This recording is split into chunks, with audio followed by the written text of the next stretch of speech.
తెనాలి గంగనమ్మపేటలోని శ్రీ విద్యాపీఠం సాలిగ్రామ మఠం ట్రస్ట్ సంయుక్త ఆధ్వర్యంలో జరుగుతున్న శ్రీ నవగ్రహ సహిత శ్రీ నక్షత్ర శాంతి మహాయజ్ఞం శుక్రవారం ఘనంగా నిర్వహించారు.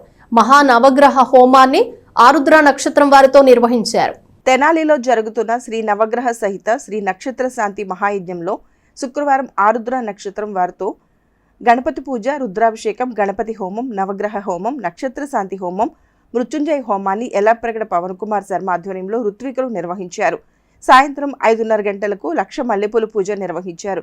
ట్రస్ట్ చైర్మన్ నంబూరు వెంకటకృష్ణమూర్తి, సహాయ కార్యదర్శి ముద్దాభక్తుని రమణయ్య, రావూరి సుబ్బారావు, పెనుగొండ వెంకటేశ్వరరావు, గోపు రామకృష్ణ, ఏలూరు రాజేశ్వరరావు, చుండూరు రాంబాబు, మురికిపూడి కాశీ విశ్వనాథం, జయలక్ష్మి మాతృమండలి సభ్యులు గోపు ప్రభారాణి, గుర్రం పద్మ, సువర్ణ, కనకచెర్ల జానకి, లక్ష్మీ కుమారి, చుండూరు వరలక్ష్మి, వసంత పాల్గొన్నారు. శ్రీ నవగ్రహ సహిత శ్రీ నక్షత్ర సంపూర్ణ శాంతి మహాయజ్ఞ కార్యక్రమం శ్రీ విద్యాపీఠం శ్రీ శాలిగ్రామ మఠం ట్రస్ట్ వారి యొక్క సంయుక్త ఆధ్వర్యంలో విశేషంగా నిర్వహిస్తున్నాము. ఈరోజు ఆరుద్ర నక్షత్రాన్ని పురస్కరించుకొని యజ్ఞ కార్యక్రమం నిర్వహించాము.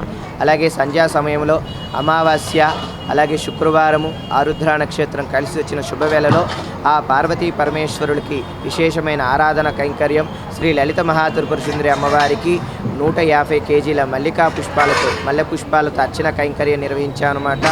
50 మంది భక్తులకి సంపూర్ణమైన ఆయురారోగ్యాలు, అష్టైశ్వర్యములు, భోగభాగ్యాలు కలగాలని, అలాగే పాడి పంటలన్నీ చక్కగా పండాలని, వ్యాపారాభివృద్ధి కలగాలని, అమ్మ యొక్క దివ్య అనుగ్రహం అందరికీ లభించాలనే యొక్క సత్సంకల్పంతో ఈ యొక్క మల్లికా పుష్పార్చన కైంకర్యం నిర్వహించాము. హరి ఓం.